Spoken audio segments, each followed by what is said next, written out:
live. Tu sais que c'est la prise pour t'as 2 caméras comme ça sur toi. Genre 2 caméras plus tout le monde. J'ai l'impression que je passe à la télé là, tu vois. Je vais pas faire de boulettes, t'es en direct là. C'est pas beaucoup de montage, hein. Il y a rien qui s'attrape. Je vais dire. Directement en fait. T'as vu la vue que t'as d'ici ou pas? C'est sympa. Ouais, magnifique. Très sympa. C'est global, c'est global. Parfait. Bon, est-ce que tout le monde est là? Est-ce qu'on peut commencer? Attendez. On fait l'appel. On fait l'appel. Je fais l'appel. Ah Babou. Non, il est pas là? Bon. On est là. Bon, il y a là.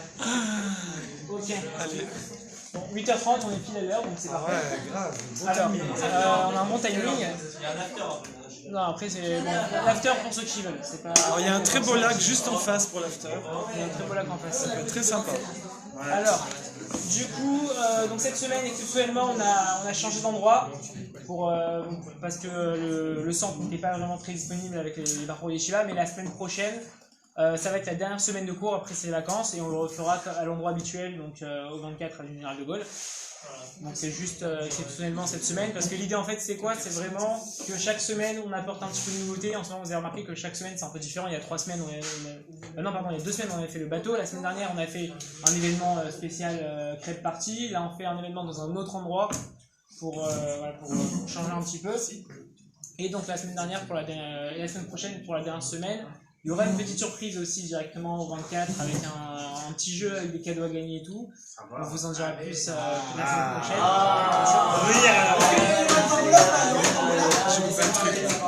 Je veux pas un truc. Ah oui, tout à fait. Est-ce qu'il y aura des stylos par cœur à gagner ou pas? Non, ça va être autre chose.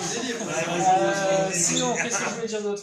Alors, donc sur le groupe, j'ai parlé du voyage, donc je vous en ai déjà parlé rapidement la semaine dernière. Là, il y a les inscriptions qui sont ouvertes, enfin les préinscriptions, parce qu'il va y avoir une sorte de sélection, hein. On va prendre que certaines personnes d'entre vous, vu que c'est limité à 20 personnes maximum, staff compris.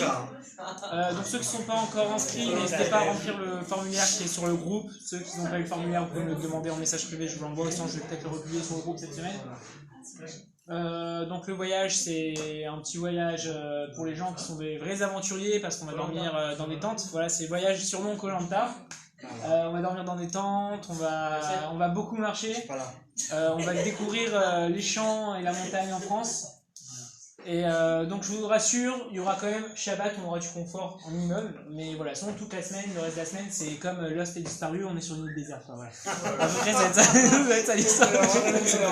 Ceux qui veulent encore venir, ils seront... Voilà, c'est pour réchauffer tout le monde, ça fait le de la sélection. Ceux qui sont vraiment courageux, inscrivez-vous, et ça permet un petit peu, voilà. Je pense que, honnêtement, moi j'ai jamais fait ce voyage-là, j'ai très peur de le faire, mais je me dis qu'au moins, mais je me dis que, voilà, j'ai pas le choix, déjà je suis dans le staff, et je me dis qu'au moins c'est quelque chose à faire une fois dans sa vie. Je me dis, par contre, l'année prochaine je le refais pas, mais que cette année je vais le faire une seule fois, C'est le premier voyage, ils ont adoré, ils sont tous revenus parce que c'est une aventure humaine incroyable. Et ça sort des vacances classiques, c'est-à-dire on a l'habitude de notre confort, de l'hôtel, etc. Et là, Appelez-moi votre prénom, jeune homme. Moi, j'ai des collègues aussi qui l'ont fait, et c'est vraiment, en fait, c'est une aventure humaine incroyable parce qu'on vit avec les gens, Ouais. on n'a pas le choix que de les supporter parce qu'on n'a plus de batterie, il faut garder la batterie parce qu'une semaine, hein. Ah oui, oui. Donc du coup on discute, on échange, c'est une aventure humaine que vous ne vivez pas à travers des vacances classiques, donc je vous invite à vous inscrire auprès de votre partenaire. Alors sachez mesdemoiselles que parmi vous, il y a une des participantes au trekking de l'an dernier, qui était beaucoup plus difficile que le trekking de cette année, parce que cette année on part en voiture et l'an dernier on est monté avec 20 kilos sur le dos en autonomie totale. Voilà, et elle a tellement aimé qu'elle a refait 10 jours là, elle en revient là, elle vient de refaire 10 jours en autonomie totale dans le, comment ça s'appelle ? Traversée du Mercantour. Traversée du Mercantour, voilà.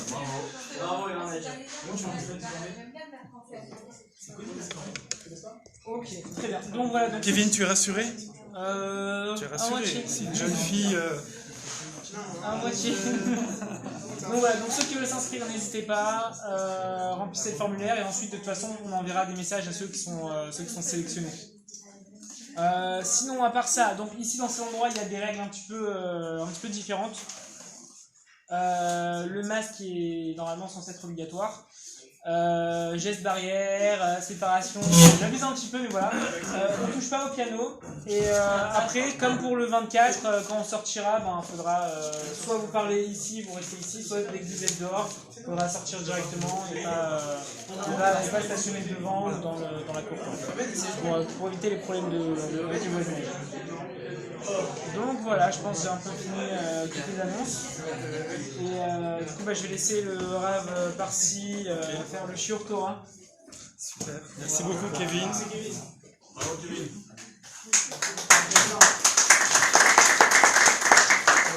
C'est bon le cadrage là? Ouais, c'est bon. C'est très bien, c'est très bien. Non, je pense que ça va. Non, c'est bon. Non, c'est bon. Parfait. Par contre, il y a votre femme. Bon, welcome. On va attendre que tout le monde passe ici. Vous allez poser les sidourim à l'entrée, on va les ranger. On va les ranger. Comme ça, merci beaucoup. Ouais. Ouf, ça va? Vous êtes bien? Décontracté? Ouais, là qui veut venir ici, là?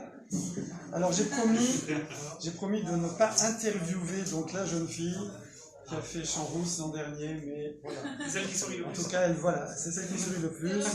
C'est la plus bronzée et. Elle a bien en vert, Donc, vous avez du voyage cette année? Voilà, donc c'est la preuve, n'est-ce pas? Voilà. Alors il y a aussi une autre jeune fille qui n'est pas là, parce que Baruch Hashem, elle s'est mariée entre-temps. Et du coup, les copines qui étaient là, elles m'ont dit viens, elle dit mais je peux pas, j'ai mon mari. Elle a rencontré à la montagne d'ailleurs. Je peux pas venir. Non, pas du tout. Pas du tout. Mais par contre, elle m'a envoyé un WhatsApp juste là il y a quelques jours en me disant ce voyage a changé ma vie, j'aurais dû le faire plus tôt. Voilà. Donc c'est un témoignage d'une jeune fille que Mandy connaît très bien. Non, comme ça. Je sais pas si je dis, il n'y a pas de mal. Voilà, c'est une jeune fille qu'on appelait la duchesse, enfin pas nous, mais dans le monde, dans le grand monde juif international. Une fille extrêmement, on va dire, sophistiquée, et donc elle a transformé sa vie grâce à ce voyage. Donc, je vous le conseille. Alors effectivement, il y aura une sélection, parce qu'on ne peut pas partir à 50, c'est un peu compliqué. Donc il y aura des tas de critères. Tous les bakshish, vous pouvez les donner à Kevin, après on partage. Donc les pots de vin, tout ça, tout est accepté, les chèques, les Lydia, ce que vous voulez. Non, ouais. Alors, on est dans une période, on attaque. On est dans une période 17 Tammuz jusqu'au 9 Av, vous connaissez tous, Ben Hametzarim. Donc c'est une période qui, évidemment, pour tout le monde, évoque la destruction du premier et du deuxième temple, évoque les exils également, le premier, le deuxième, l'exil du milieu de Purim. Et puis, mais en vérité, si on remonte plus haut, le 17 Tammuz, comme vous savez, c'est les louchot, les premières tables de la loi qui ont été brisées. Alors vous allez dire, bon, mais de toute façon, on a récupéré des toutes neuves. Non, c'est pas du tout pareil. Il faut savoir que le monde, tel que nous l'avons vécu depuis les deuxièmes tables de la loi, n'a rien à voir avec ce qu'il aurait été si nous étions restés sur les premières tables de la loi. Mais ce n'est pas le sujet de ce soir, donc suspense, je vous laisserai chercher chez Rav Google, ou je ne sais pas où vous voulez. Quelle est la différence entre les premières louchotes et les deuxièmes louchotes? En tout cas, donc en vérité, cette configuration est une configuration qui n'est pas vraiment isolée chez nous, ça s'est reproduit hélas plusieurs fois, qu'une période qui devait normalement être une période d'une joie sans mesure, puisque c'était vraiment sceller l'alliance, après qu'on ait entendu les Aseret Adibrot, les 10 commandements à Shavuot, 40 jours après, le 17 Tammuz, on devait recevoir les tables de la loi et vivre dans une dimension qu'on ne peut même pas imaginer. Moshe Rabbeinu aurait été le Mashiach, on entre en Eretz Israël, Beth Amikdash est construit, il n'y a pas de destruction, etc., etc. C'était vraiment l'achèvement du monde, d'accord? Et on est reparti pour quelques millénaires de galères, parce que ça n'a pas été finalisé. Ça veut dire qu'une période qui normalement aurait dû être une période extrêmement d'une joie sans limite est devenue hélas une période de deuil. Et on a retrouvé ça il n'y a pas très longtemps, tout le monde le sait, la période du Homer, qui est aussi normalement une période de joie. C'est la période, le Homer, tout le monde, ouais, on compte le Homer, c'est la rasra, c'est le deuil et tout, la mort des 24 000 Talmidim de Rabbi Akiva. Mais en vérité, c'était pareil, une sorte de grand Chol HaMoed, si vous voulez, qu'il y avait entre Pessah et Shavuot. C'était la préparation pour entendre la Seret HaDibrot et vraiment rentrer dans l'alliance avec Akadosh Baruch Hu. Et ça s'est transformé en négatif, si je puis dire. D'ailleurs, il y a un lien entre ces 24 000 Talmidim de Rabbi Akiva et les 24 000 qui sont partis dans cette paracha, justement la paracha de Pintras, dont on va reparler un petit peu à la fin, mais je ne vais pas faire le lien parce que c'est pas le sujet, c'est un peu kabbalistique, bon, voilà, je n'ai pas assez. Mais c'est lié également, les deux périodes sont liées.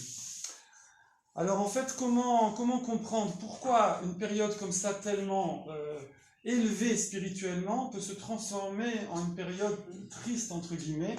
En fait, ça c'est très logique. C'est très logique, c'est que quand une période a un potentiel très élevé, si on ne profite pas de l'occasion, alors du coup ça devient très triste. D'accord? Si quelqu'un, je sais pas, on va prendre un exemple simple, hein, quelqu'un il part, il fait un voyage, un trekking, voilà, bon bah il y a des garçons, voilà, tout s'est bien passé, magnifique. Et si quelqu'un part dans un trekking et puis qu'à un moment il pense avoir rencontré son zivoug, parce qu'il y a un groupe de garçons et un groupe de filles, donc il y avait une occasion de joie extraordinaire, c'est pas le moment à faire des shidurim, on les fera après ou avant, mais je surveille. Mais donc si au contraire ça n'aboutit pas, ça peut être des fois un peu tristouné. C'est d'ailleurs le problème des fois dans les voyages mixtes, qu'il faut essayer de se concentrer sur le voyage, et comme je dis, les shidurim c'est avant ou après, pendant le voyage on est sur la montagne, les lacs, les rivières, etc. Bon, ça c'était une petite... voilà.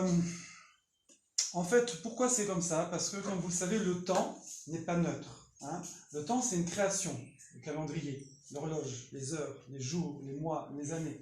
C'est pas des trucs qu'on marque sur des bouts de papier. Il y a le calendrier de celui-là, chaque pays, chaque culture a son calendrier. Non, le temps est une création, comme nous sommes une création d'Akadosh Baruch Hu, c'est vivant. D'accord? Et c'est le canal qui permet à Hachem entre autres, d'envoyer sa hashpa'a, son flux, son influx, influencer, nous donner des potentiels. Donc chaque jour, ou chaque mois, les années ont des potentiels qui sont différents. Et donc lorsque on a justement des temps, des zmanim, des périodes où il y a un très fort potentiel, comme celui de recevoir la Torah, les premières tables de la loi, ou comme celui entre Pessah et Shavuot, si on ne profite pas de ce boost, si on ne profite pas de ce potentiel-là, alors c'est quelque part le bonus devient un malus, d'accord? Vous voyez ce que je veux dire? C'est un petit peu, si on donnait un exemple estival, c'est un peu comme une vague. Oui? Qui c'est qui fait du surf? Moi. Ah, ok, c'est bon. Alors, le surf, je ne vais pas vous l'apprendre. Si vous prenez bien la vague, alors au contraire, elle vous porte et ça vous permet de vous propulser. Mais si vous la prenez mal, c'est dans in the head, oui. C'est au contraire, c'est très douloureux. Donc, ou je surfe dessus, elle me propulse, ou si je suis contre, si j'en profite pas, si je suis pas dessus, au contraire, c'est ça qui peut être dangereux. C'est un peu la même idée. Et voilà, donc maintenant c'est une période où nous, on doit essayer, alors c'est pas facile d'être triste parce qu'en plus c'est une période de grand challenge puisque c'est l'été, celle-là en particulier, c'est plus facile après Pessah, mais là c'est l'été, c'est les vacances, non, voilà. Donc c'est pas évident, mais on va voir que ça peut au contraire nous servir, que ça tombe sur ce moment-là. En tout cas c'est une période qui normalement, on doit essayer de réaliser. C'est vrai que c'est pas facile, mais de réaliser un peu ce qu'on a perdu, comment on aurait pu vivre autrement, tout ça, c'est en étudiant, en voyant un petit peu, c'est qu'en étudiant, parce qu'on l'a pas connu, d'accord? Et il faut savoir que si c'est triste pour nous, en théorie, au moins, c'est beaucoup plus triste pour Akadosh Baruch Hu. Hein, je vais raconter comme ça une histoire très rapidement. Rabbi Yosef Karo, qui a écrit le Shulchan Aruch, étudiait avec ce qu'on appelle un maguide, avec un malach. Il avait des dévoilements, on va dire, divins. Je dis des dévoilements divins, et Meir à Cohen rentre. Des dévoilements divins. Et une fois, le malach, donc, qui étudiait avec lui, il a demandé au malach, il lui a demandé, imaginez si vous pouvez étudier avec un malach, et il lui a demandé pourquoi il y a tant de souffrance dans le monde, d'accord? À l'époque de Rabbi Yosef Karo, c'était pas très facile. Pourquoi il y a tant de souffrance? Et le malach lui a demandé, est-ce que tu as mangé hier? Oui. Alors il a dit, oui, j'ai mangé. Il dit, tu as mangé. Tu as mangé. Si tu avais un petit peu une idée de la souffrance, de la shrina, de la présence divine par rapport à tout ce qui se passe, tu n'aurais pas mangé. Vous voyez le truc? C'est-à-dire si un peu de la souffrance, de la présence divine, pas d'Hachem lui-même, on ne parle pas d'Hachem lui-même, eh bien, tu n'aurais pas mangé. Alors, c'est-à-dire que nous, on est, merci beaucoup, on va être plus ou moins triste. Il y a des générations forcément où ils étaient beaucoup plus capables de réaliser ce que nous avons perdu et d'être tristes. Mais c'est sûr que, entre guillemets, le plus triste, si je puis dire, sachant qu'on traite comme ça des sentiments Hachem, eh bien, c'est Akadosh Baruch Hu. Et justement, il faut savoir qu'il y a un test. Si vous voulez savoir, alors je parle pour vous, si vous voulez savoir si vous tenez à quelqu'un, est-ce que je tiens à cette personne, une copine ou un copain, n'importe, eh bien, je vais voir est-ce que je me réjouis quand cette personne a une joie. Imaginez une fille, elle est à son 45e Shidour, et elle a sa copine qui a quelques années de moins qu'elle et qui au premier Shidour, c'est exactement ce qu'elle cherchait, magnifique, un mariage génial, et tout le monde est là, se réjouit, et elle, qu'est-ce qu'elle fait? Elle se réjouit. Si elle se réjouit, alors ça vraiment, c'est que cette personne, elle aime vraiment cette copine qui est en train de se marier, d'accord? Alors, ça vraiment. Par contre, dans les tsarot, dans les souffrances, même des gens qu'on n'aime pas trop, on a de la peine. C'est moins un test. S'associer à la souffrance de quelqu'un quand il souffre, c'est moins un test d'affection et de lien. C'est bon, mais dis-moi. C'est bon, mon profil. C'est moins un test. Ça fait quoi? Ça filme pas? Mais oui, on n'a pas appuyé sur le bouton. Ah bah ouais, ça peut durer longtemps. Il faut juste vous mettre un filtre pour... Ah bah bravo. Qui c'est qui a fait la technique? Là, c'est moi, hein, vous inquiétez pas. Ouais. Tu me diras si le cadrage est bon. Bon. Je recommence depuis le début. Alors, nous sommes dans la période du 17 Tammuz jusqu'à Tisha B'Av. Non, alors, qu'est-ce qu'on disait? Oui, c'est plus facile de ressentir et d'être avec quelqu'un dans la compassion, dans l'empathie, lorsqu'il est dans une souffrance, même si c'est pas peut-être votre meilleur ami, etc., que d'être dans sa joie. D'accord? Tout le monde peut le ressentir en réfléchissant. Ça, c'est moi pour sentir quel est mon lien avec la personne qui a la joie ou la peine. Oui. Mais maintenant, dans l'autre sens, quand quelqu'un il est dans la joie, bon, c'est sûr qu'il a envie de partager sa joie, c'est sympa, mais de toute façon, il est dans la joie. Oui. Alors, ça rajoute de la joie, mais il est dans la joie. Ok, c'est bien. Par contre, quand quelqu'un est dans la peine, et si, Chazé Shalom, il n'y a personne qui a été dans la peine, là, c'est lourd. Là, c'est très lourd. Donc, une personne qui est dans la peine, pour elle, c'est énorme quand quelqu'un il va se relier, il va l'aider, avoir des fois, même si on ne peut rien faire, avoir une oreille, avoir une certaine compassion et empathie.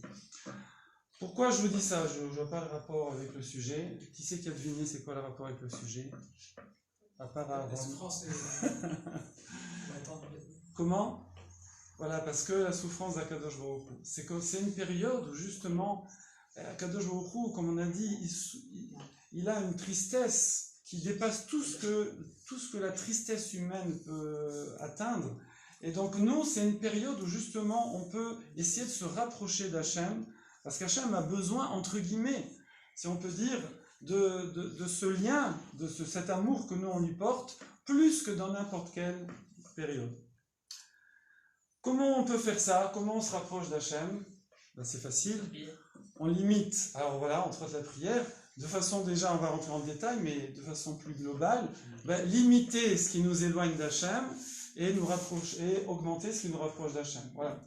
C'est bon, on peut rentrer. Ouais, c'est bon, vous avez appris un truc là. Voilà. Alors, évidemment, voilà, on ne va pas rentrer dans tous les détails, mais tout ce qui peut essayer de limiter chacun un petit peu, limiter tout ce qu'on sait, hein, chacun à son niveau. Il y en a, des fois vous savez ça vous ne savez pas. On en sait tous assez de ce qui n'est pas bien, déjà dans notre checklist des trucs qu'on fait. Il y en a suffisamment pour travailler. C'est pas la peine, ceux qui sont vraiment à court d'idées, moi j'ai rien qui n'est pas bien dans mon truc. Moi j'ai que des trucs bien. Alors bon, il peut aller fouiller, on peut lui donner des idées s'il veut. Non, ça existait une fois, il y a quelqu'un, il a dit à Yom Kippour, il a dit je sais pas sous quoi faire vidouille, j'ai rien. On lui a dit fais vidouille là-dessus parce que c'est un problème. C'est pas une blague, c'est sérieux. C'est connu cette histoire, voilà. Donc, voilà, une personne, elle doit essayer de limiter les choses où elle sait que c'est pas bien, petit à petit. Voilà, on se fait un truc facile, un truc moyen et un chantier. Vous voyez, un truc facile qui suffit juste de se mettre un post-it et c'est bon. Voilà, je fais plus ça, terminé. Pour un certain temps, on verra après, d'accord? Voilà, il y a 2 mois d'été, là. Ouais, c'est un cours spécial de préparation vacances. Je voulais vous dire, c'était le piège. Alors, donc, un post-it, un truc facile, voilà. Rien que j'y pense, c'est bon, fastoche. Je suis sûr de le faire. Un truc un peu plus moyen, comme ça, c'est un rave anglais, Shaul Bakshal, qui conseille ça. Et un gros chantier. Un chantier où là, je sais que je ne vais pas faire du 100%, mais je vais essayer de gratter ce que je peux, d'accord? Au lieu de faire 5 fois cette bêtise par jour, je sais n'importe quoi, manger 5 plaques de chocolat, je ne sais pas ce que vous voulez, hein, je vous dis des trucs soft comme ça personne ne se sent visé.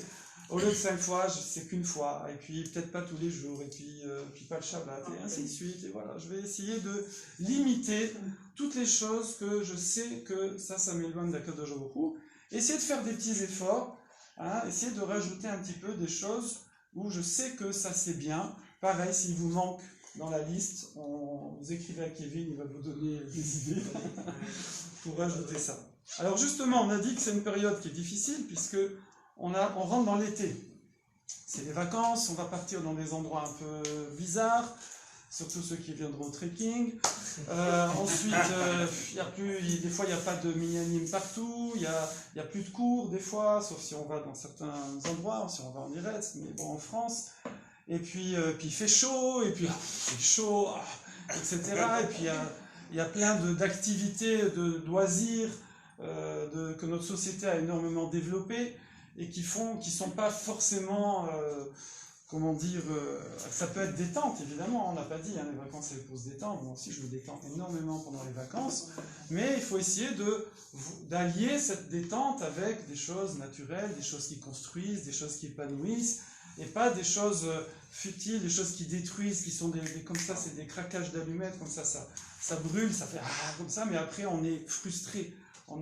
Le test c'est simple, est-ce qu'après je me sens mieux, ou est-ce qu'après je me sens vide? Est-ce que vous voyez? Bon, je n'ai pas besoin de préciser davantage, vous savez ça.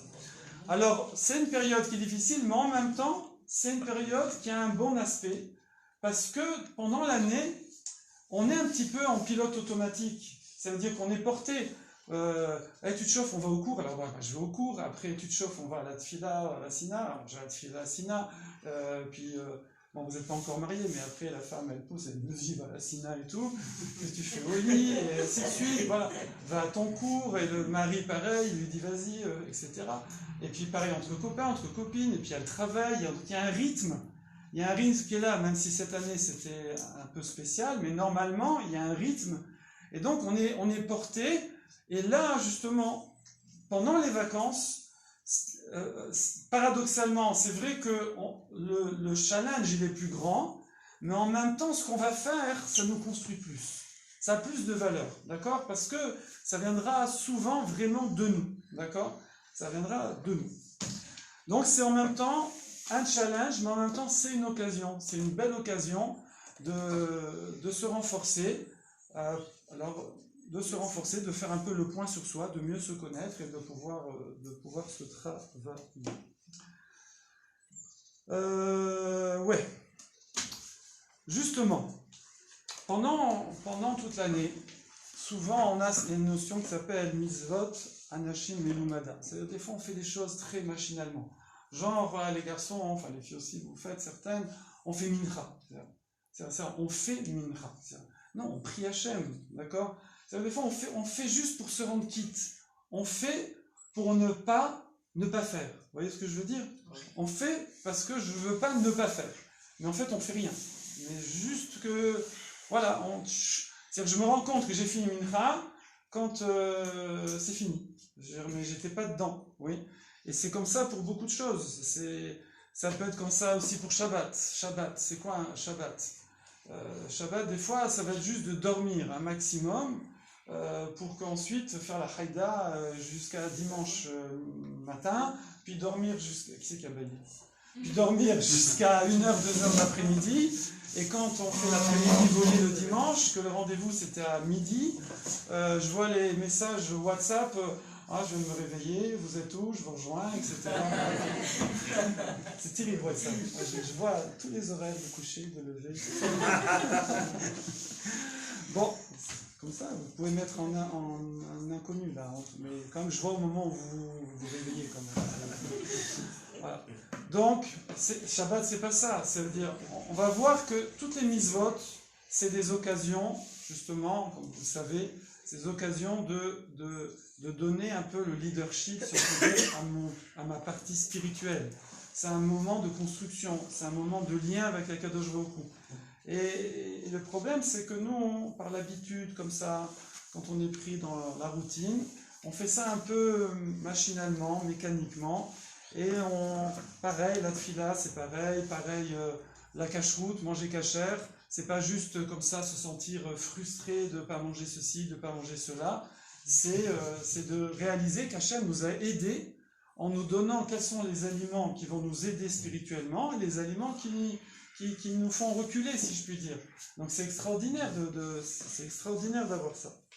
Donc il faut essayer de réaliser que toutes ces mitzvot-là sont une chance inouïe que nous avons, c'est un cadeau inouï que l'on a, et essayer d'en profiter.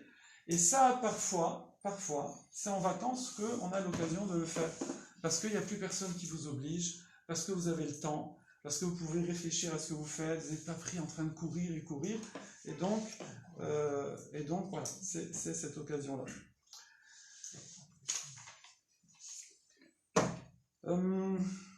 L'étude aussi, l'imoud à Torah, oui.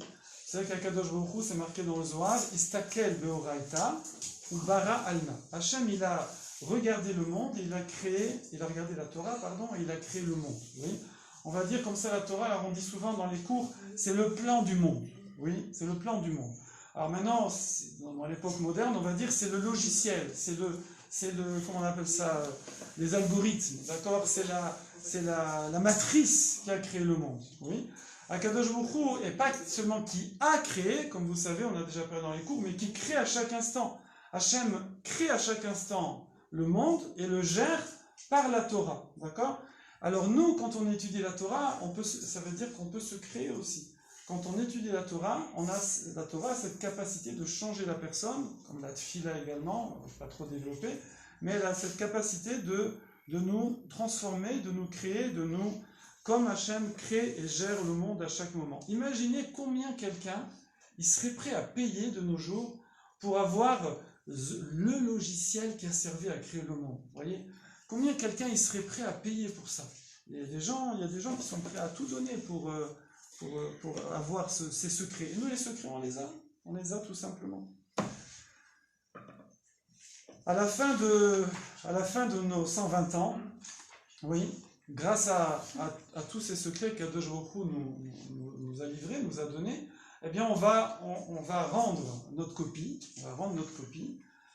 Ça veut dire rendre notre neshama et voir le résultat de ce qu'on a fait. Ça me rappelle une histoire, très jolie histoire, l'histoire de la bouteille d'huile. Est-ce que vous connaissez l'histoire?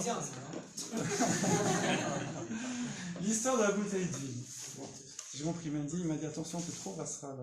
Très bien, moi j'écoute attentivement. Vas-y, n'hésite pas. La bouteille d'huile, bon, je passe vite, je la fais vite, je suis pas très bon en histoire, vous le savez. Vous êtes quand même là, donc je vous félicite. C'est en Italie, je crois, par là-bas. J'ai oublié un peu les noms des villes, les noms des personnes, mais c'est une histoire réelle, très connue, où il y avait un grand-père qui avait une petite boutique, et puis le grand-père commençait à être âgé. Et donc la famille qui habitait, je ne sais plus où, si c'est l'Europe de l'Est, ou je ne sais pas où, la France, je ne sais pas, plus au nord, dans des pays moins sympathiques, a envoyé le petit-fils, leur petit-fils. Donc c'est une famille de Bnei Torah, des gens, comme on dit, très religieux, des orthodoxes, hein, c'est nouveau ça. Donc des gens très religieux, des Bnei Torah, et donc ils ont envoyé le petit-fils pour aider le grand-père à tenir le magasin et à s'occuper de lui. Et puis le petit-fils, il a fait ça bien, et ça l'a un petit peu, il était un petit peu déboussolé par rapport à ce qu'il avait l'habitude, et puis le petit magasin, c'est devenu une grande chaîne de magasins. C'est-à-dire il s'est bien occupé, tellement bien occupé qu'il a fait des affaires, et c'est devenu quelqu'un d'extrêmement riche. Et voilà qu'un jour, alors qu'il était en train de passer avec son calèche, hein, c'est l'époque des calèches, hein, ça a quelques siècles, et il a vu un monsieur qui était là, qui venait, qui passait de ville en ville pour ramasser de l'argent pour les chivotes. Enfin, les chivotes, ça n'existait pas encore en Europe de l'Est, mais il y avait encore dans le monde Sfarad. Et donc il a invité, c'était je crois avant Pessah, je ne suis pas sûr, ça ne change rien, il l'a invité chez lui, dans son palais, c'était dans un château et tout, et voilà, donc il a passé Pessah, je crois, ou quelques jours dans un confort relatif, un grand confort, pas comme le trekking. Et là-dessus, il y avait quelque chose qui me troublait, c'est qu'il y avait vous savez les vitrines, là, je ne sais pas comment ça s'appelle, les machins, là, les meubles avec des vitres, là, oui. L'armoire. Ouais. L'argenterie, je ne sais pas, les trucs, là, d'exposition. Il y avait donc des belles, des ménorotes, on dit, des coupes, enfin, plein d'objets en argent massif, en or, des choses magnifiques. Et au milieu de tout ça, il y avait une bouteille d'huile cassée, rancie, pleine de poussière comme ça, des toiles d'araignée, etc. Bon, j'en rajoute. La toile d'araignée. Et donc c'était au milieu, en plein milieu comme ça de la... Personne connaît le nom du truc là? L'armoire. Ok. Armoire. Ok. Et donc ça évidemment, ça a éveillé beaucoup la curiosité de ce passant, enfin de ce monsieur, ce voyageur. Et donc, bon, il était un peu intimidé, tout ça, parce que monsieur telle prestance et tout, et un jour, bon, il lui a demandé, c'est quoi cette bouteille d'huile? Alors, je vais vous raconter c'est quoi cette bouteille d'huile. C'est que lui, en fait, quand il était devenu très riche et qu'il faisait des affaires très florissantes, ben en fait, il a un peu oublié la Torah, les mitzvot, il a été pris comme ça dans tout cet engrenage-là. Et donc, il s'est détaché de plus en plus, et vous savez, c'est comme ça, on monte ou on descend. En général, il n'y a pas de... Vous verrez la montagne, c'est on monte ou on descend. Et donc, je sais, je fais beaucoup de pubs subliminales, mais c'est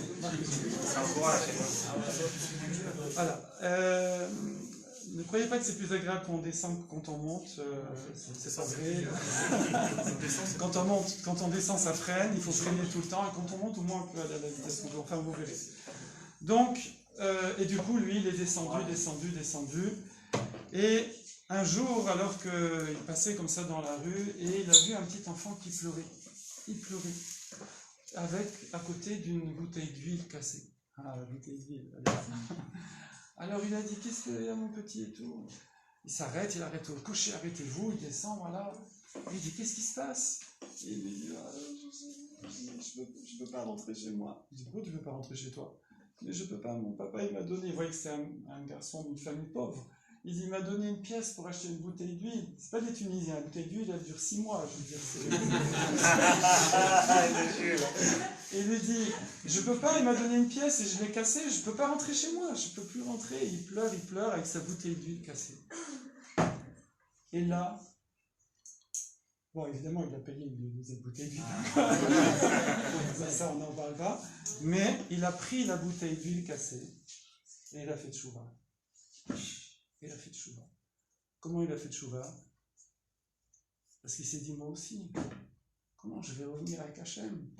Je vais lui rendre la bouteille d'huile cassée, faire un échama. Je peux pas lui ramener une bouteille d'huile cassée comme ça. Je vais lui demander, il n'y en a qu'une, et donc il a fait tchouva. Donc je l'ai gardé en souvenir, et c'est comme ça qu'il l'a mise ici. Pourquoi je vous raconte ça? On va passer un petit peu à la paracha.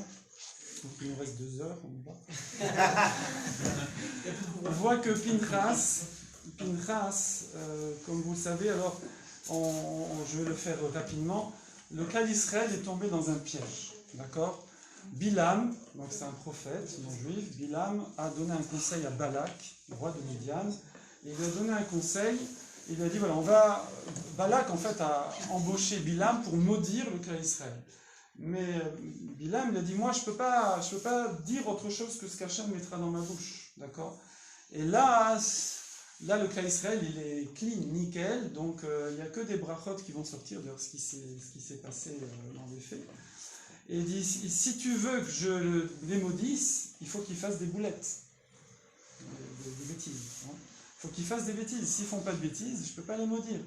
Et la bêtise que Akadosh Baruch Hu, il est sonné particulièrement, qu'il haït, quelque chose qu'il ne supporte pas, c'est ce qu'on appelle les mauvaises mœurs. Donc, il a dit, il faut que tu les fasses trébucher dans les mauvaises mœurs. Et donc, ils ont envoyé des jeunes filles avec tout un stratège, avec... stratagème? Oui, un stratège, c'est le monsieur. Merci beaucoup, j'apprends en même temps. Et donc, un stratagème qui consistait à voir, parce que nous, encore une fois, je dis, ils n'étaient pas dans le désert, on dit le Midbar, il y avait des échanges commerciaux, etc. C'est des endroits non habités. Mais donc, il y avait des fois, de temps en temps, il y avait des gens qui venaient des autres nations et il y avait des échanges commerciaux. Et donc, ils ont fait un chouk, un marché. Et dans le marché, ils mettaient une dame d'un certain âge qui n'allait pas éveiller aucun soupçon devant le magasin avec des trucs, avec des produits, puis après ils faisaient rentrer, bon, toute une stratégie, et derrière c'était pas du tout la même vendeuse, et etc. Ils l'ont fait faire de l'idolâtrie et la vérote. Et ça, c'est comme ça que effectivement il y a eu 24 000 personnes qui sont... Alors après évidemment la réaction s'est faite, cette mauvaise conduite, et là c'est marqué dans les Chazal qu'il n'y a pas une famille qui a échappé à ça, parce qu'on pourrait croire que c'était localisé un peu, c'est vrai qu'il y en a certains qui étaient plus touchés que d'autres, mais j'ai vu comme ça un enseignement qui dit que pas une seule famille n'avait pas, bon c'est des grandes familles, hein, d'accord, c'est pas beaucoup, mais il n'y a pas une seule famille n'a pas été touchée hélas par ça, et donc il y a 24 000 personnes qui sont parties, car à l'époque ils étaient à un tel niveau que l'effet était immédiat, vous avez compris ce qui se passait. Et celui qui a stoppé ça, c'est Pinchas. Alors je ne vais pas rentrer dans le détail, mais il a fait ce qui s'appelle Messirut Nefesh. Ça veut dire qu'il s'est donné corps et âme, il a risqué sa vie par amour contre Israël, et il a stoppé cette plaie-là, et il a arrêté ces transgressions, et il a arrêté la conséquence de la transgression, et donc il a sauvé ainsi le cas Israël. Et Akadosh Baruch Hu lui a dit, en récompense, je vais te donner Beriti Shalom, mon alliance de paix, qui est quoi? Ce qui est l'éternité, puisque Pinchas, du coup, c'est Eliyahu Hanavi, et donc il n'a pas comme tout le monde, l'âme ne s'est pas séparée du corps comme tout le monde, c'est ce qu'on appelle la mort en français. Qu'est-ce qu'on voit ici? On voit que dans les versets, quand la Torah raconte ça, elle dit que c'était Pinchas, ben Éléazar, ben Aaron HaKohen. C'est-à-dire que c'était le fils d'Éléazar, lui-même fils de Aaron HaKohen, donc c'est le petit-fils d'Aaron HaKohen. Donc son grand-père, parce qu'il est un peu tard, donc je sais, c'est pas facile, vous allez travailler dur la journée, il fait chaud.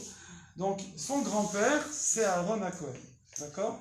Et son autre grand-père, c'est Yitro. Vous savez, qui s'est converti de Midian et qui s'est converti. Parce qu'il a épousé une fille de Yitro, comme Moshe Rabbeinu d'ailleurs a aussi épousé une fille de Yitro. Et donc, la Gemara, les sages demandent pourquoi le verset a besoin de nous ramener sa généalogie. Si elle nous dit c'est le fils d'Éléazar, on sait que Éléazar c'est le fils de Aaron HaKohen. Il n'y a pas besoin de nous rappeler fils d'Éléazar, fils de Aaron HaKohen. Et la Gemara elle répond, la Gemara Sanhedrin, et elle répond, et Rachid le ramène dans le Chumash ici aussi, et elle répond pourquoi?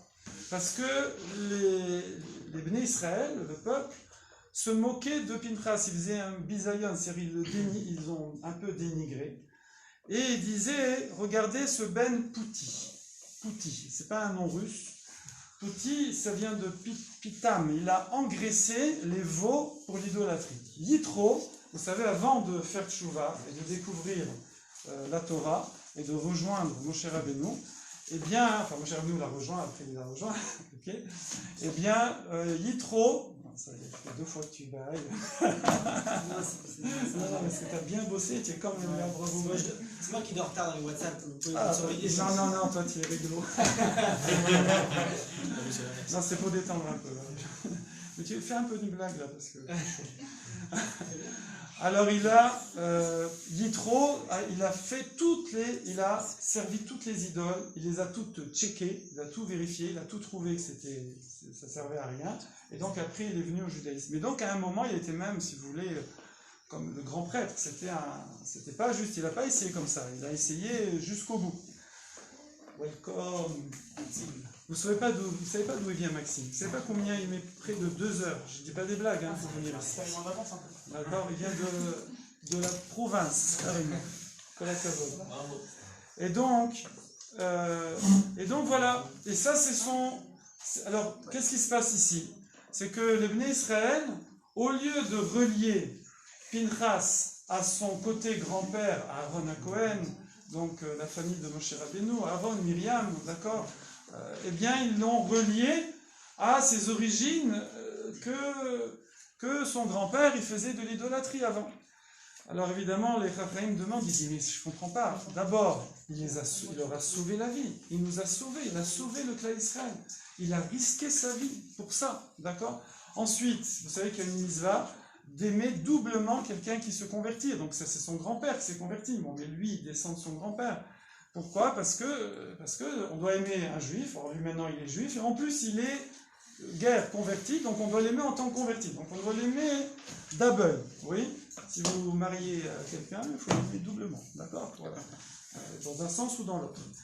Et en plus, on ne rappelle pas évidemment les choses négatives d'une personne avant. Donc ici, il faut comprendre pourquoi le clan Israël a réagi comme ça. Et les Chachamim nous disent qu'ils ont eu en fait une crainte. On va essayer de les juger positivement, on va voir, on ne va pas attribuer ça à un comportement, on va dire, écervelé, qu'ils ont une crainte qu'il y ait effectivement ce qui s'appelle une négiout. Négiout, d'accord? Léagia c'est arrivé, cours d'ivrit. Léagia c'est arrivé, d'accord? Et négia, toucher, oui. Shomer négia, je touche pas mon pote, ma pote, oui. On touche pas. Et donc une négiout, c'est quand on est touché par la chose, c'est-à-dire qu'on a un parti pris. Qu'on a un parti pris, il y a un autre mot pour parti pris. Un intérêt personnel. Voilà. C'est pas, en français, on dit que c'est pas les Shem Shamaïm, c'est pas de façon désintéressée. Ouais. Ils ont eu peur que Pinchas était influencé par ses origines liées à l'idolâtrie. Vous allez me dire, mais quel rapport entre l'idolâtrie et le problème de mœurs, puisque c'était une avéra de mœurs. Bon, il y avait aussi de l'idolâtrie. Bon. Comment? Oui, mais en quoi le fait que son grand-père était idolâtre, ça ferait en sorte qu'il ne peut pas intervenir dans une histoire de mœurs? Parce que Pinchas, vous avez compris, j'étais un peu comme ça vague, mais est intervenu, enfin sinon je l'ai dit, voilà, est intervenu pour stopper des mauvaises mœurs. Or, pour stopper quelque chose, il faut être au niveau de la chose. On ne peut pas intervenir si soi-même on n'est pas clean dans ce domaine. Or lui, il a intervenu dans ce domaine, et avec beaucoup de virulence, je laisse bouquiner, et donc il a intervenu avec beaucoup de virulence, donc il faut qu'il soit clean dans ce domaine. Or son grand-père, Et comme il a participé à l'idolâtrie, alors est-ce qu'il est clean dans les mœurs? Quel rapport? En vérité, on fait souvent le lien entre le meurtre, les mœurs et l'idolâtrie. D'accord? Simplement, on va dire très simplement, on ne va pas aller très loin, parce que ce sont des manifestations extrêmes de l'ego, de l'égocentrisme, de l'égoïsme. D'accord? Alors des mauvaises mœurs, en fait, c'est extrêmement égoïste, oui. C'est-à-dire, normalement, on aime quelqu'un, c'est pour lui donner et tout, et donc c'est tout, ça s'arrête là. Oui. Et c'est pas pour faire autre chose. Hein. Et pareil, l'idolâtrie, c'est aussi une forme d'égoïsme, ça veut dire je vais essayer de profiter de ce monde, mais sans servir le créateur, celui qui crée, qui gère le monde. Et la chifroute d'Ami, le meurtre, évidemment, n'est pas plus égoïste que ça, je tue l'autre parce qu'il me dérange. D'accord? Bon, je le fais rapidement, hein, mais vous voyez que le rapport, il est archi évident. Et donc, Akadosh Baruch Hu a montré, en récompensant Pinchas de cette façon extraordinaire, en lui donnant cette éternité, et il a donné cette éternité, donc Brit Shalom, l'alliance de Shalom, et il a relié dans le verset à Aaron, à son grand-père Aaron, et non pas à Yitro. Et on voit que c'est ça le fond de la Torah. Vraiment le fond de la Torah, c'est qu'une personne, elle va atteindre des niveaux proportionnellement à combien elle est capable de limiter, de canaliser, de contrôler son ego. D'accord? Son égoïsme, son égocentrisme. Anochiut, on dit en hébreu. Et ça, c'est pour ça que Pinchas est devenu immortel. Il n'y a pas que Pinchas, on dit que Moshe aussi, Lomet, n'est pas mort. Yaakov Avinu aussi, on dit Lomet. Bon, après, il y a des choses à expliquer, mais ça prendrait trop de temps. On a presque fini. En vérité, pourquoi nous sommes devenus mortels depuis la faute d'Adam Arishon?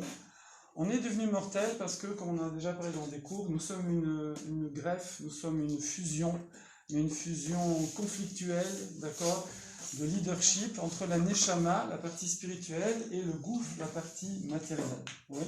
C'est vrai que le Gouf, le corps, c'est en même temps notre moteur, mais en même temps, quand Kevin se lève, je sais que c'est que celui donc j'ai fini, il me reste 3 minutes. C'est précis rare. En plus avec le masque, comme ça, impressionnant. Ouais, ok, c'est bon. J'ai terminé. Voilà. Et donc cette fusion conflictuelle où la Neshama, comme on le sait, c'est pas elle qui a le leadership, en général c'est le Gouf qui a le leadership. C'est vrai qu'en même temps le corps, notre partie matérielle, c'est notre moteur. On est sur Terre, on peut plus rien faire là-haut, on peut plus produire, c'est ici qu'on produit. Il faut qu'il y ait ce challenge pour qu'on produise. Mais comme dans une voiture, de la même façon qu'un moteur, ça vous sert à accélérer, oui, mais ça ralentit, le frein moteur pour ceux qui ont le permis, d'accord? Donc, c'est ça la mort. La mort, c'est comme quand vous mettez au point mort. Vous avez remarqué, pourquoi on dit le point mort quand dans une voiture? Le point mort. C'est génial comme nom, je dirais, on trouve autre chose, oui. Parce que ça déconnecte le moteur des roues. Et donc, du coup, les roues ne sont plus stoppées par le frein moteur. Et bien, c'est la même chose, comme ça, les Chachamim expliquent c'est quoi, lorsqu'à 120 ans, on quitte ce monde, c'est que Hachem déconnecte la Neshama du corps, et donc la Neshama peut atteindre des niveaux, des perceptions qu'elle ne pouvait pas, elle était bloquée par le corps. C'est vrai que le corps, c'est ce mélange qui nous permet de produire, mais à un moment, si vous voulez, c'est un moment, on veut que la Neshama puisse complètement, entre guillemets, on va dire se purifier, c'est des choses un peu théoriques, il faut la séparer du corps. Il faut la séparer du corps. Bon, après, il y a des très belles explications de Siftei Chaim, je le dis quand même parce que c'est trop beau, il ne faut pas louper ça. C'est que, en fait, comment ça se passe? C'est que la Neshama d'en bas, on appelle comme ça, la Neshama d'en bas, et vous savez que notre Neshama, elle n'est pas toute là. L'essentiel, il reste en haut. C'est la Neshama supérieure, Eliona. Et en fait, la Neshama, c'est quoi à 120 ans? La Neshama Eliona est dévoilée. Et c'est quoi la Neshama Eliona? Ils disent, les Chachamim, c'est toute la doucha, tout ce que vous avez fait de bien dans votre vie, qui est stocké là, qui se dévoile à la Neshama d'en bas, et la Neshama d'en bas, elle est aspirée comme ça, et elle va se relier à sa Neshama d'en haut, et elle laisse le corps là qui va faire aussi ses réparations lui, de son côté. Ça, c'est ça. Oui, ça fait presque envie, hein, mais bon, on a le temps quand même, on va attendre un peu. Voilà. Et tant que la Neshama, elle est prisonnière dans le corps, même si c'est comme ça qu'elle produit, mais elle ne pourra pas arriver à ce niveau-là. Eh bien, les tzadikim, comme Pinchas, ou comme Moshe Rabbeinu, Yaakov Avinu, certains, eh bien, eux, ils n'ont même plus besoin. Ils n'ont pas besoin. Ils sont arrivés à un tel niveau où leur corps, la Neshama a pris le leadership complètement sur le corps, qu'il n'y a pas besoin de les séparer. Il n'y a pas besoin de les séparer, de séparer la Neshama du corps pour que la Neshama, elle atteigne ces niveaux-là. D'ailleurs, comme ça, les Chachamim nous disent que quand Moshe Rabbeinu, il est monté au Har Sinaï, vous savez, Moshe Rabbeinu a passé tout l'été au Har Sinaï, vous savez. C'est pas une station balnéaire, parce qu'il a passé 40 jours pour les premières tables, 40 jours pour demander pardon, et 40 jours pour les deuxièmes tables. C'est-à-dire 120 jours, 3 fois 40, d'affilée, d'accord? Il redescendait, remontait. 120 jours, ça fait combien de mois, ça? Combien? Ça fait 4 mois. Il a passé les 4 mois d'été entre Shavuot, entre Sivan et Yom Kippour, les 4 mois, Moshe Rabbeinu les a passés là-haut. Et qu'est-ce qu'on mange là-haut? Walou. Qu'est-ce qu'on boit là-haut? Walou. Eh bien, j'ai vu encore, j'avais jamais vu sous cet aspect-là, le Sifterei midi. Est-ce que Moshe Rabbeinu a jeûné? Est-ce qu'il a fait Ta'anit, comme nous on a fait là, il y a quelques jours? Est-ce qu'il a jeûné pendant 120 jours? Qui dit oui? Non. Oui. Qui dit oui d'abord? Je dis qui dit oui? Non. Oui, Emmanuel, tu dis qu'il a jeûné 120 jours. Il n'a pas mangé, il n'a pas bu.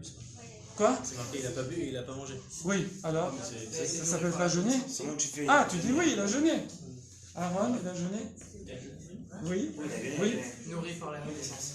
Nourri par? La connaissance. Pas mal. Raphaël, ton nom? Hein, Raphaël? Raphaël. Le Sifter Chaim, il dit, ben non, il n'a pas jeûné. C'est pas jeûné.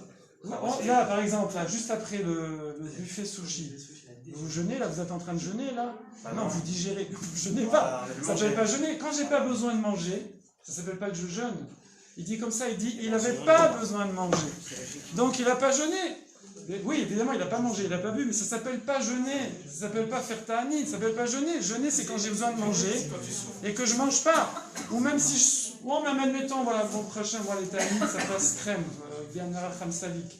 Mais je jeûne quand même, j'ai besoin de manger, ça ne me fait pas souffrir, mais je jeûne, d'accord? Mais lui, il n'a pas jeûné. Jeûner, c'est si tu as besoin de manger, que tu ne manges pas. Si tu sors de table, tu jeûnes pas. Tu digères. Bon, même si tu n'as rien digéré, si tu n'as pas faim, tu n'as pas faim. Donc, il dit pourquoi? Parce que nous, on a besoin de manger c'est marrant, j'ai repensé au Ranit, j'y repensé ce midi en mangeant. Je ne sais pas pourquoi. Quand je dis c'était pas la pas de souci. Mais j'y pensais, j'étais là en train de manger, là, la yeshiva, comme ça, avec les barourim et tout. Et puis à un moment, je sais pas, peut-être parce que je préparais ce cours, et j'étais là, je me trouvais ridicule avec ma fourchette, là en train de mettre du riz et du maïs dans ma bouche, comme ça. Et c'était quoi? Il y avait des boulettes. C'était des boulettes, voilà, merci Jonathan. Jonathan, il veille sur nous, je vous dis pas. C'est notre maman, c'est notre papa et tout. Et donc, un cœur à prendre, hein, mon frère Jérémy. Alors, m'en veux pas, Jonathan, hein, bon, pardonne, j'espère que tu me pardonnes, sinon plus de boulettes. Voilà. Mais j'étais là en train de manger, en plus le pauvre, là, c'était un animal là, qui était dans la boulette, je veux dire, qui est mort, le pauvre, j'étais en train de manger comme ça. Ouais, les végétariens, ils sont offusqués. Je veux dire, je me remplis ça dans la bouche comme ça et ça descend là-dedans. Je trouvais que c'est bas, quoi. Oui. Bon, ça, je l'ai ressenti, tu vois.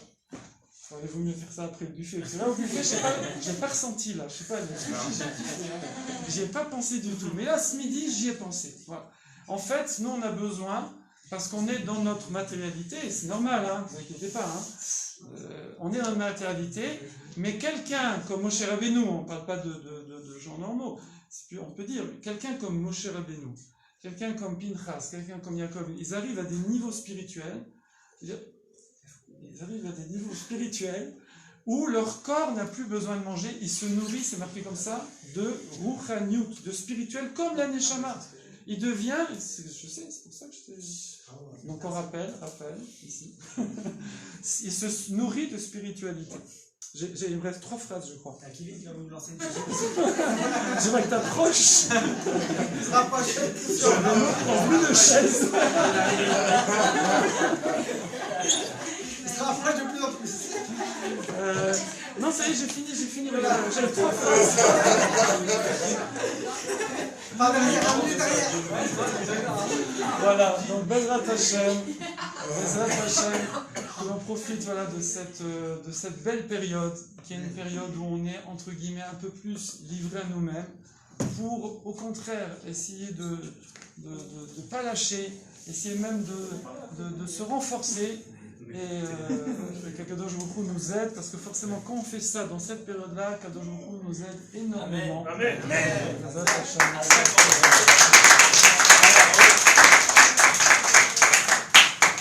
Ce n'est pas terminé, comme vous savez, ce soir il y a une deuxième partie courte. Donc si vous voulez poser quelques questions, on va partir le temps que je vais chercher à laver les âmes, vous avez encore 2-3 minutes. Cool. C'est combien de temps de cours J'ai encore un quart d'heure. Il faudra deux ici. Du coup, je fais le dernier. Il y en aura deux ici, hein, il sera